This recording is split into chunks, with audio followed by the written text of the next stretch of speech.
नमस्ते। Midwest magic cleaning में आपका स्वागत है। और आज हम मेरे घर को फिनिश करने वाले हैं, मुख्य रूप से मेरा डाइनिंग रूम और एक हॉलवे। हम इसे 1980 के निराशा के गोले से निकालकर मॉडर्न बनाने वाले हैं। इसे ताजगी देंगे, कुछ असल में चमकीले अच्छे रंग जोड़ेंगे और फिर बहुत सारी सजावट करेंगे। केवल एक चीज जो हम नहीं करेंगे वह है फर्श, और इसका कारण यह है कि मैं एक प्रोफेशनल कॉन्ट्रैक्टर को लेने वाला हूं जो जनवरी के मध्य में उन्हें करेगा। तो तब तक आपको मेरे गंदे सब फ्लोर्स को ही देखना होगा।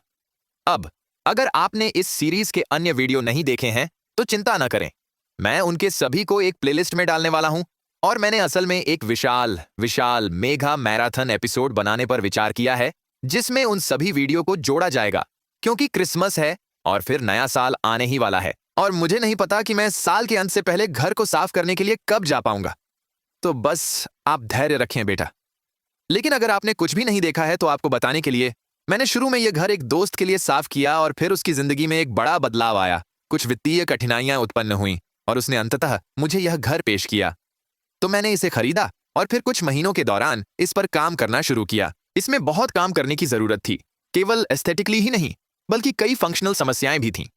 और अब तक मैंने इस जगह को फिर से काम करने और रहने योग्य बनाने के लिए दसियों हजार डॉलर खर्च किए हैं। और आज का दिन है जब हम चीजों को खत्म करेंगे। अब पिछले एपिसोड्स में मैंने कमरों को सफेद रंग से पेंट किया और फिर छोटे छोटे धब्बे डाल दिए।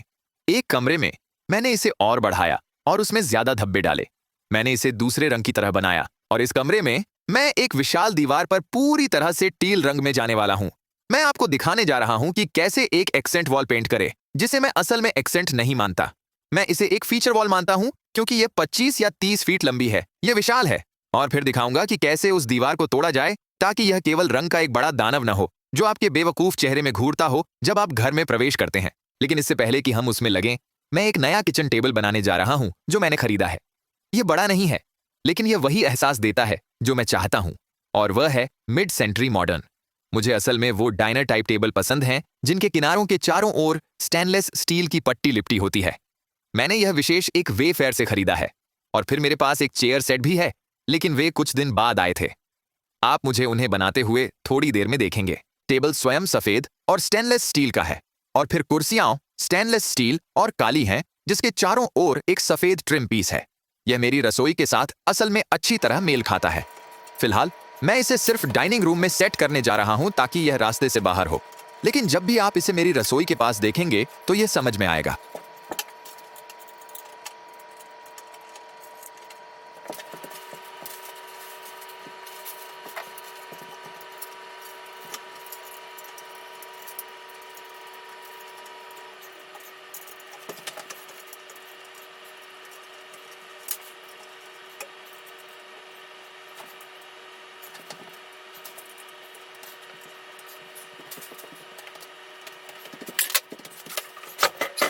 उसको बनाने के बाद मैं हॉबी लॉबी गया और बहुत सारे नकली फूल खरीदे।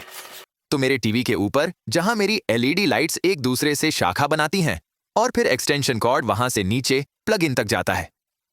इससे मेरी दीवार के एक बड़े हिस्से में एक बड़ा बदसूरत तार रह जाता है। इसीलिए मैंने उस तार को कुछ नकली वाइन्स के साथ कवर किया, और फिर मैं उन वाइन्स के दोनों तरफ इन प्रकार के गुलदस्ते बनाने जा रहा हूं जिससे दीवार भर जाएगी। यह दुनिया का सबसे अच्छा नहीं दिखता, लेकिन मैं यहाँ कुछ फेमिनिन टच जोड़ना चाहता था। और छोटे नीले फूल जो मेरे टील ट्रिम से मेल खाते हैं, मुझे नहीं पता, यह सिर्फ इसे ज्यादा घरेलू बनाता है। इसके अलावा जब मैं उन्हें पूरा कर देता हूं और टांगता हूं, तो मेरे एक मित्र ने कहा कि यह ऐसा लगता है जैसे एक छोटा आदमी दो बैटल एक्सिस पकड़े हुए है। तो इससे यह बैचलर पैड में गलती से शामिल हुए किसी भी प्रकार के फेमिनिन टच का विरोध करेगा। लेकिन इसके लिए मैं बस इन फूलों को बांधता था, उन्हें हरे जिप टाई के माध्यम से जिप टाई करता था, और बस उनके तनों के बीच में एक ड्राई वाल स्क्रू डाल देता था।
अब दुर्भाग्य से मैं सीधे जाकर पेंटिंग शुरू नहीं कर सकता, क्योंकि मुझे एक तो दीवारों से चीजों को हटाना होगा, लेकिन दो, सभी बेसबोर्ड्स को हॉलवे और डाइनिंग रूम से हटाना होगा। फर्श पॉलिश मार्बल की तरह दिखने वाले पोर्सिलेन टाइल के होंगे और वे एक हेरिंगबोन पैटर्न में किए जाएंगे। वे 12 इंच से 24 इंच की टाइल हैं। जब वे ऐसा करेंगे, चाहे मैं उन्हें हटा दूं या वे हटा दें, बेसबोर्ड्स वहां नहीं रह सकते। लेकिन यह ठीक है, क्योंकि यहां के सभी बेसबोर्ड्स वैसे भी खराब दिखते हैं। तो मैं फर्श के काम समाप्त होने तक इंतजार करूंगा और फिर उन पर नए बेसबोर्ड्स स्थापित करूंगा। उसी समय मैं किसी भी शेष टैग स्ट्रिप्स को हटाऊंगा जो वहां कर्टेन को पकड़ने के लिए हुआ करते थे, और फिर मैं इस मौके का फायदा उठाकर अंततः इस फर्श को साफ करूंगा, जो मैंने लंबे समय से नहीं किया है। एक चीज जो मुझे बहुत मजेदार लगी वह यह है कि पिछले मालिकों के पास कुत्ते थे और मैंने इस स्थान को 3 या 4 अलग अलग बार अच्छी तरह से साफ किया है। लेकिन जब भी मैंने उन बेसबोर्ड्स को दीवारों से हटाया तो वहां पर इतनी सारी कुत्ते के बाल पैक की हुई मिली कि ऐसा लग रहा था जैसे मेरी घर में एक कुत्ता फट गया हो। मेरा मतलब है, मैंने पहले भी पालतू जानवर रखे हैं। मुझे पता है कि बाल सभी जगह पहुंच जाते हैं। मैं बस उम्मीद नहीं कर रहा था कि वह बेसबोर्ड के पीछे होगी। जब भी आप एक कमरे को पेंट करने से पहले पूर्व कार्य के हिस्से के रूप में दीवारों को पोंछना सुनिश्चित करें। अगर बेसबोर्ड्स लगाए जा रहे हैं तो उन्हें भी पोंछना सुनिश्चित करें। दरवाजों और खिड़कियों के किसी भी फ्रेम को लें, उस अवसर का उपयोग खिड़की को साफ करने के लिए करें और फिर निश्चित रूप से दीवारों को स्वयं पोंछें, विशेष रूप से जहां यह पैरों के स्तर पर, घुटनों के स्तर पर या हाथ के स्तर पर हो, क्योंकि लोग अक्सर अनजाने में दीवारों को रगड़ते हैं, विशेष रूप से अगर वे एक मोड़ को लेते हैं। वे स्थिरता के लिए दीवार को छूते हैं और बस उसी के चारों ओर घुमा देते हैं। समय के साथ इससे गंदगी और चिकनाई का निर्माण होता है और इस सामग्री को पेंट करने से पहले हटाना पड़ता है, अन्यथा पेंट चिपक नहीं पाएगा। साथ ही ध्यान रखें कि यदि आपको एक पूरे कमरे को पेंट करना है तो यह दीवार, सॉकेट प्लेट कवर और लाइट स्विच प्लेट कवर को बदलने के लिए असल में अच्छा समय है। मैंने अपने प्लास्टिक के प्लेट कवर, जिन्हें सभी गंदे और ब्रिटल थे, उन सभी को निकल के साथ बदल दिया, जैसे कि ब्रश निकेल, और मैंने उन्हें अमेज़न पर बहुत सस्ते में पाया। लेकिन अपने पूरे घर में उन सभी का मेल रखना असल में क्लास में सुधार करता है और आपकी सजावट को ज्यादा इंटेंशनल बनाता है। मुझे लगता है कि आप में से ज्यादातर लोग, अगर आप अपने घर के इर्द गिर्द देखें तो आप पाएंगे कि आपकी कुछ प्लेट कवर सफेद हैं, कुछ क्रीम हैं। हो सकता है कि आपके पास कुछ ग्रे या काले हों और वे बस जो भी समय पर उपलब्ध थे घर मालिक द्वारा लगाए गए थे। ये कवर इतने सस्ते और आसानी से बदले जा सकते हैं कि यह जब आप पेंटिंग कर रहे होते हैं तो इसे कर ही लेना चाहिए। अब इससे पहले कि हम पेंटिंग के भाग में आएं, जो यही कुछ मिनटों में होगा, मैं चाहता हूं कि आप YouTube के हर DIY और होम इंप्रूवमेंट चैनल के बारे में कुछ समझें। आपकी स्क्रीन पर जो रंग आप देखते हैं, असल जीवन में रंग वैसा नहीं दिखता। कारणों में से एक है क्योंकि अगर वे इसे फोन पर फिल्मा रहे हैं तो लगभग सभी फोन कैमरे रंगों को एनहांस करेंगे। वे ऐसा कुछ कारणों से करते हैं। एक, यह वीडियो को ज्यादा जीवंत बनाता है, और दो, फोन झूठे होते हैं। दूसरी बात यह है कि अक्सर जिस फोन स्क्रीन पर आप इसे देख रहे हैं, या आपका कंप्यूटर मॉनिटर या आपका टीवी भी रंगों को एनहांस करेगा। तो जब मैं अपने फोन पर इस चीज की रिकॉर्डिंग करता हूं और फिर यह आपकी स्क्रीन से होकर गुजरता है, तो जो रंग आप देख रहे हैं वह असल में असल जीवन में बिल्कुल नहीं होता।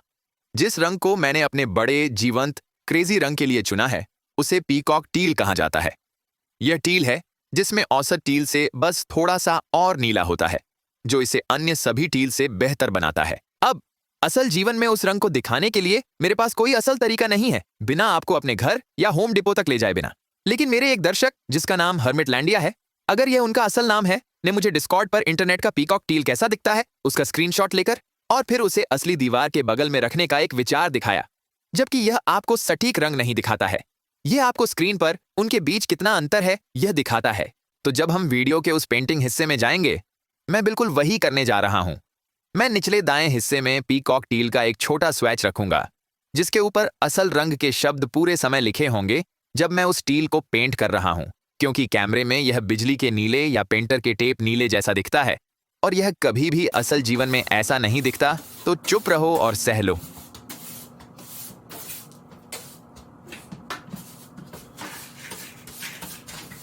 जो दूसरी तैयारी मुझे करनी है वो है कुछ पुराने कील और स्क्रू के छेद भरने की, और फिर मुझे सभी खुले हुए लकड़ी के हिस्सों को प्राइम करना होगा, नहीं तो वहां से पेंट आसानी से छील जाएगा। बाकी सभी दीवारें जिन्हें मुझे पेंट करना है वे सिर्फ सादी सफेद होने वाली हैं। याद है, मैंने ये बात कई वीडियो में बताई थी। मैं इसे फिर से बताना चाहता हूं। आपकी दीवारें कला नहीं हैं, आपकी दीवारें सजावट नहीं हैं, आपकी दीवारें कैनवास हैं। इसलिए हम एक कमरे को उसी तरह तैयार कर रहे हैं जैसे हम एक कैनवास को बैकग्राउंड का रंग लगाकर तैयार करते हैं, और फिर हम इसे अपनी तस्वीरों और फर्नीचर से सजाएंगे, अपने गिरने वाले दुश्मनों के खून से और शायद कुछ पौधों से। इसलिए जब मैं यह विशेष दीवार या ये फीचर दीवार समाप्त कर लूंगा तो यह बहुत ज्यादा लगेगा। यह एक फुटबॉल मैदान की तरह लगेगा जो पूरी तरह से इलेक्ट्रिक नीले रंग से ढका होगा। लेकिन एक, जैसा कि मैंने कहा, यह असली रंग नहीं है माँ।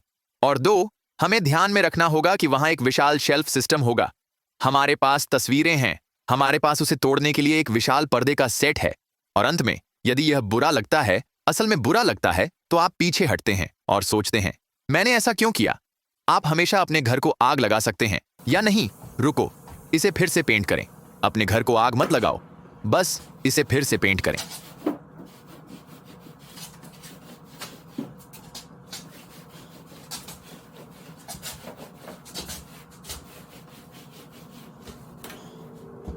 अब पेंटिंग करते समय आपको एक चीज का ध्यान रखना चाहिए, सामान्यतः, और यह सिर्फ एक सामान्य नियम है, और यह इस पर निर्भर करता है कि आपके पास किस प्रकार का पेंट है, किस ब्रांड का, कितना मोटा, कितनी चमकदार है। लेकिन सामान्य नियम के अनुसार गहरे रंग आमतौर पर 2 कोट लेते हैं, हल्के रंग आमतौर पर कम से कम 3 लेते हैं। मैं आपको सभी 3 कोट के माध्यम से नहीं बैठने पाऊंगा। मैं इसे तेजी से बढ़ाकर दिखाने जा रहा हूं और आप देखेंगे कि हर कमरे में 1 कोट पूरा हो रहा है। लेकिन मेरा सफेद रंग 3 कोट लिया और टील रंग ने 2 लिए। पिछले वीडियो में जो सवाल मुझे पूछा गया था जब मैंने किचन और लिविंग रूम और अन्य सभी कमरे दिखाए थे, वह था कि मैंने इतना ब्राइट वाइल और इतना ब्राइट ब्लू क्यों चुना। मैं ऑटिस्टिक हूं और मुझे असल में उज्जवल रंग पसंद है जो मुझे ऊर्जा देते हैं। वे मुझे अच्छा महसूस कराते हैं, वे मुझे खुश महसूस कराते हैं, और असल में उज्जवल सफेद दिन के समय इतनी अच्छी तरह से प्रकाश रिफ्लेक्ट करता है कि आपको किसी भी प्रकार की रेजिडुअल प्रकाश की आवश्यकता नहीं होती। मेरा हॉलवे बहुत खराब दिखता था क्योंकि यह शुरू में एक ऑफ व्हाइट क्रीम रंग से रंगा हुआ था और यह निकोटीन से दागदार था, और मेरे लिए यह बस गंदा लगता था। कोई फर्क नहीं पड़ता कि मैंने इसे कितना भी साफ किया, यह हमेशा ऐसा लगता था जैसे यह गंदगी से ढका हुआ था। जब भी मैं उस हॉलवे में देखता था, यह एक भयावह डंजन एंट्रेंस की तरह लगता था। और एक बार जब मैंने इसे सफेद रंग से रंगा और विशेष रूप से जब मैंने उस पर आर्टवर्क लगा दी, तो यह आखिरकार खुशहाल और इनवाइटिंग महसूस हुआ। लेकिन उन रंगों को मैंने इसलिए भी चुना क्योंकि मैं एक अडल्ट हूं, मैं जो चाहूं वो करता हूं। आप मुझे नहीं बताते, मैं आपको बताता हूं। यह मेरा घर है और यह मेरा है। अगर मैं चाहूं तो मैं इसे टेपियोका पुडिंग से रंग दूंगा।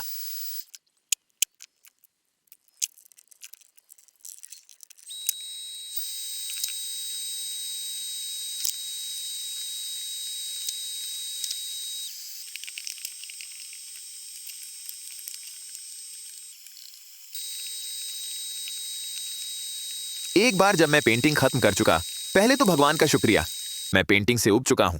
मैंने पिछले 1.5 महीने में इतना पेंटिंग किया है, यह पागलपन है। मेरे कंधों में जलन हो रही है, मेरे हाथ थक गए हैं। मैं कहना चाहता हूं कि मैं बहुत बड़ा कमजोर हूं, लेकिन फिर मैं मजेदार चीजों की ओर ध्यान दे सका, जो कि बस सफाई करना और फिर सजाने का काम है, जैसे कुर्सियों और अंतिम टेबल्स और नाइट स्टैंड्स और लैंप्स को एक साथ रखना। लेकिन सजावट का हिस्सा मेरे लिए मजेदार है क्योंकि न केवल यह एक कमरे को पूरी तरह से बदल देता है, बल्कि यह कमरे को आपके अपने विशेष स्वाद के अनुसार पर्सनलाइज्ड बना देता है। यही वह है जो इसे एक जगह से ज्यादा महसूस कराता है जहां मैं सोता हूं, मेरे असल घर तक। इस वीडियो की रिकॉर्डिंग के समय मैंने सजावट का अंतिम हिस्सा अब से लगभग 2 घंटे पहले ही पूरा किया है, और यह पहली बार है जब मैंने इस घर में सच में आराम महसूस किया है जब से मैंने इसे खरीदा है। यह भी पहली बार है जब मैंने गर्व महसूस किया है।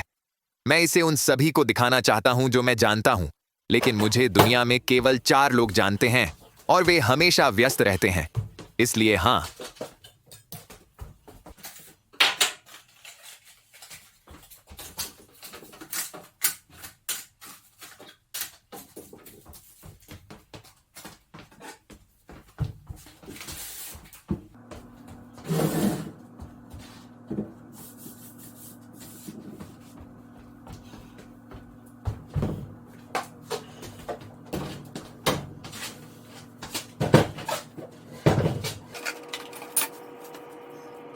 ओह, वैसे मुझे यह लैंप्स घर के सामान के साथ गलती से मिले जब मैं कुछ खरीदारी कर रहा था और वे यहाँ कुछ कारण से हरे दिखते हैं, लेकिन वे फिर से घर के बाकी हिस्से की तरह टील रंग के हैं।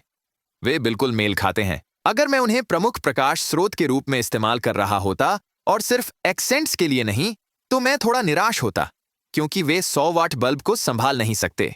वे केवल 60 वाट बल्ब को संभाल सकते हैं और वे एक टच टोन लैंप या एक टच स्विच लैंप हैं और वे एलईडी बल्ब को 3 स्तर की रोशनी में चालू कर सकते हैं। अब मैं भी एलईडी बल्ब चालू कर सकता हूं, लेकिन पहले मुझे अपनी शर्ट उतारनी होगी। हियो, मैं मजाक कर रहा हूं। एलईडी बल्ब चालू नहीं होते। ये सिली है, तुम सिली हो।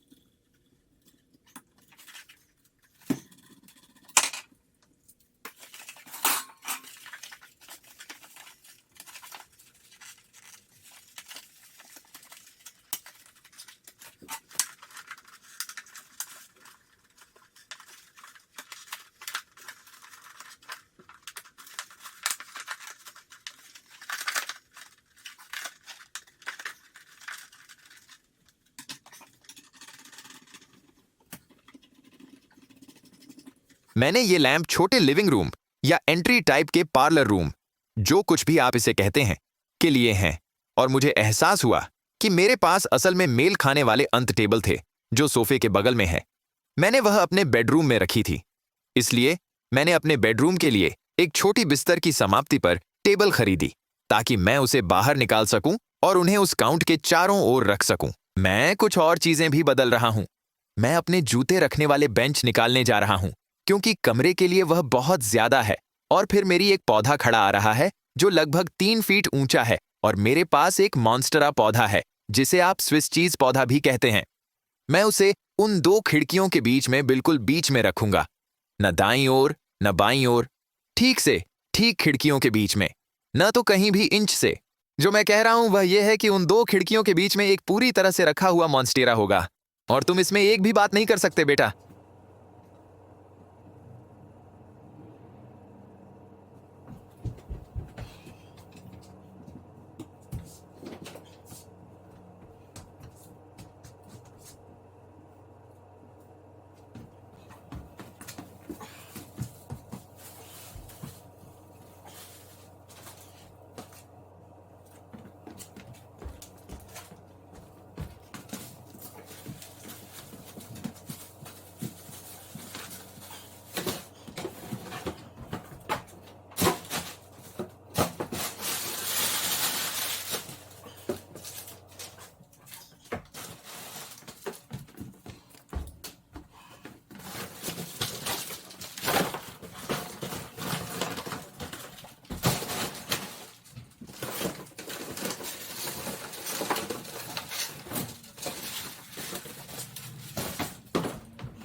जब सब कुछ साफ हो गया तो यह मेरे पसंदीदा हिस्से का समय था, जो आर्टवर्क को टांगना और बस सीधा सजाना है।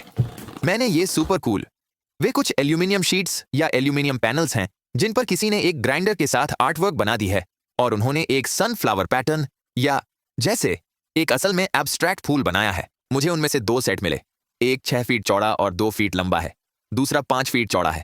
वे हॉलवे में टांगने के लिए बिल्कुल सही थे, क्योंकि मुझे कुछ चाहिए था जो रोशनी को रिफ्लेक्ट करता था, और मुझे कुछ चाहिए था जो, जब मैं हॉलवे में ऊपर जा रहा हूं, मुझे मुस्कुराहट दिलाता है, मुझे खुशी देता है। उनमें से एक में टेम्पलेट के साथ आया, जिससे इसे टांगना बहुत आसान हो गया। मुझे केवल यह सुनिश्चित करना था कि यह लेवल्ड है। दूसरे के बारे में मैंने सोचा कि वह टेम्पलेट के साथ नहीं आया। यह पता चलता है कि यह आया था, बस छिपाया हुआ था, और मुझे एहसास नहीं हुआ था कि यह अभी भी बॉक्स में था, जब तक कि मैंने इसे पहले से टांग नहीं दिया। इसलिए यह दूसरे को ऊपर उठाने के लिए थोड़ा मुश्किल था। लेकिन सौभाग्य से मुझे यह पता है कि एक मापने टेप का कैसे उपयोग किया जाता है और मुझे यह पता है कि स्पेसिंग को सुनिश्चित कैसे किया जाता है। मतलब वे मुझे ओक्लाहोमा सिटी में मेजरिंग टेप जॉनी क्यों कहते हैं। यो मैन, क्या यह मेजरिंग टेप जॉनी है? मुझे नहीं पता। आओ इस आर्टवर्क को उसे दें और देखें कि क्या वो एक का उपयोग करता है। मुझे शर्त है कि वो करता है। जबकि हम मुझे उससे थोड़ी छेड़छाड़ करते हुए देख रहे हैं, मुझे आपको बता रहा हूं कि कुछ चैनल्स के बारे में जिन्हें शायद आपने सुना हो, शायद नहीं।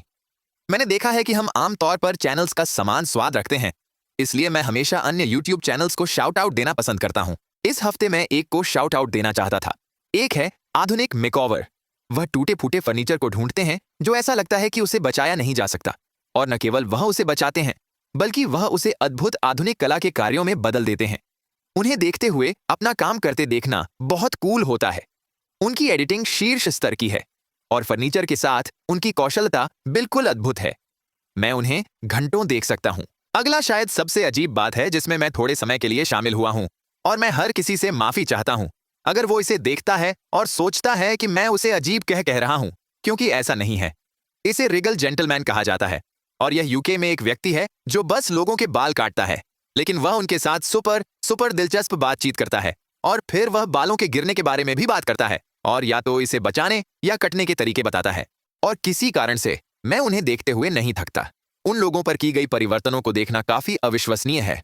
अगला, मुझे नहीं पता कि कैसे प्रोनाउंस किया जाता है क्योंकि मैंने कभी उन्हें इसे जोर से कहते हुए नहीं सुना है। यह सभी कैपिटल लेटर्स में MRIZ लिखा है, इसलिए मुझे नहीं पता कि यह MRIs है या मिस्टर आइज या सिर्फ MRIs है। लेकिन अगर आप स्टारड्यू वैली में बिल्कुल रुचि रखते हैं तो आपको उसे देखना चाहिए। उसकी आदतें बहुत आकर्षक हैं। वह बहुत मीठी है। आप खेल के बारे में चीजें सीखते हैं और ऐसा लगता है जैसे आप एक दोस्त के साथ समय बिता रहे हैं। यह देखने के लिए एक मजेदार चैनल है और आखिर एक ऐसा है जिसका मैंने कई बार जिक्र किया है, लेकिन मैं इसकी पर्याप्त प्रशंसा नहीं कर सकता। इसका नाम है DIY टिफ। वह एक औसत सामान्य इंसान है जो DIY चीजों में सचमुच अच्छा है, लेकिन वह इसे सीखते समझते करती है और अपनी गलतियों को सामने लाती है। वह असल में मजाकिया है। मैं हर बार उसकी वीडियो देखने पर कुछ नया सीखता हूं और यह देखकर हंसी आती है कि टोनी उसके साथ कैसे सहता है जब वह थोड़ा परेशान होती है। अगर आपने इस चैनल को अब तक सब्सक्राइब नहीं किया है तो यह मेरे लिए परफेक्ट क्रिसमस गिफ्ट होगा। जो लोग YouTube में सेवी नहीं हैं, उनके लिए सब्सक्राइब बटन आमतौर पर इस वीडियो के ठीक नीचे या मेरे मुख्य चैनल पर होता है और इसका कोई शुल्क नहीं लगता। आप बस उस पर क्लिक करें और यह आपके मुख्य पेज पर मेरी वीडियो दिखाएगा। जो लोग YouTube में सेवी हैं और यहाँ काफी समय से हैं, आपने अभी तक सब्सक्राइब बटन क्यों नहीं दबाया है? क्या आप मुझे उकसाने की कोशिश कर रहे हैं? मैं इसे बर्दाश्त नहीं कर सकता। मैं इसे बर्दाश्त नहीं कर सकता। वैसे भी जो लोग इससे ज्यादा चाहते हैं, मैं हर सप्ताह एक लाइव या अतिरिक्त वीडियो करता हूं, आमतौर पर बुधवार को केवल सदस्यों के लिए। मेरे पास 3 स्तर की पेड मेंबरशिप्स हैं। पहला स्तर आपको डिस्कॉर्ड तक पहुंच प्रदान करता है, दूसरा स्तर आपको हर सप्ताह एक अतिरिक्त वीडियो या लाइव प्रदान करता है, और तीसरा स्तर उन लोगों के लिए है जो चैनल का बड़ा आर्थिक सहयोग करना चाहते हैं। आमतौर पर मेरी वीडियो घरेलू सुधार के बारे में नहीं होती। वे DIY प्रकार की चीजें, सजावट नहीं होती। वे उन लोगों के लिए सफाई होती हैं जिनके पास आमतौर पर मानसिक डिसऑर्डर होते हैं। मैं अक्सर गंभीर होर्डिंग डिसऑर्डर वाले लोगों के लिए मुफ्त सफाई करता हूं, और कभी-कभी उन सफाइयों में अगर वे प्रोफेशनल्स को किराए पर लेते तो उन्हें $10,000 से $20,000 खर्च होता। अब जब मैंने अपने घर को व्यवस्थित कर लिया है, मैं बहुत जल्द मुफ्त में सफाई करने के लिए लौट जाऊंगा। लेकिन आमतौर पर मैं इस चैनल पर यही करता हूं। मैं अभी इन प्रकार की वीडियो इसलिए कर रहा हूं क्योंकि मुझे 2 महीने का समय लेना पड़ा ताकि अपनी जिंदगी को फिर से पटरी पर ला सकूं और इस घर को ऐसा बना सकूं जहां मैं रह सकूं। मैं हर सप्ताह वीडियो पोस्ट करता हूं और समस्या यह होती है कि कभी-कभी मैं खुद का ख्याल रखना भूल जाता हूं। हालांकि पिछले 2 महीनों के दौरान मैं यही कर रहा था, खुद का ख्याल रख रहा था। इस वीडियो के रिकॉर्डिंग के समय हम 600,000 सब्सक्राइबर्स पर हैं। एक बार जब हम 1 मिलियन तक पहुंच जाते हैं, हमें एक गोल्ड प्लेट मिलता है, और यह इस चैनल से मैंने हमेशा चाहा है क्योंकि मुझे यह कूल लगता है।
और सिर्फ एक और चीज जो मैं आपसे मांगूंगा वह यह है, इस छुट्टियों के मौसम में खुद को एक उपहार दें। अब मैं भी आर्थिक रूप से नहीं कह रहा हूं, आपको खुद को कुछ खरीदने के लिए बाहर नहीं जाना है, लेकिन कम से कम मेरे लिए छुट्टियों का मौसम इतना तनावपूर्ण इसीलिए हो जाता है क्योंकि आप अन्य लोगों के बारे में इतनी चिंतित रहते हैं कि आप खुद का ख्याल रखना भूल जाते हैं। इसलिए मैं चाहूंगा कि आप ऐसा करें। अगर आपके पास पैसे नहीं हैं, तो एक ऐसा दिन चुनें जब आप सो सकें। अपना फोन बंद कर दें, अपने अलार्म्स बंद कर दें, अपनी जिंदगी के सभी लोगों को बता दें, मैं सोता रहूंगा जब तक मेरा शरीर मुझे खुद उठने नहीं देता। या अगर आप फिल्मों या वीडियो गेम्स में रुचि रखते हैं, तो एक दिन चुनें जब आप जो चाहें देख या खेल सकें, बाकी सबकी परवाह छोड़ें। अपने पसंदीदा पार्क में घूमें। कुछ ऐसा करें जो आप सामान्य रूप से नहीं करते हैं या जो करने का समय नहीं मिलता क्योंकि आप अन्य लोगों की चिंता में व्यस्त रहते हैं। अगर आपके पास पैसे हैं, तो आप खुद के लिए एक उपहार खरीद सकते हैं, लेकिन कुछ ऐसा खरीदें जो आप सामान्य रूप से अपने लिए नहीं खरीदते और जो आपको जरूरत नहीं है। ऐसा ना करें। खैर, मुझे कुछ नए मौजे मिल सकते हैं। मौजे लें अगर आप चाहें, लेकिन इसे अपने लिए सच्चा उपहार बनाने की कोशिश करें। केवल आप इसके हकदार नहीं हैं, बल्कि यह असल में महत्वपूर्ण है कि आप खुद को क्रिसमस के मौके से बाहर नहीं करें।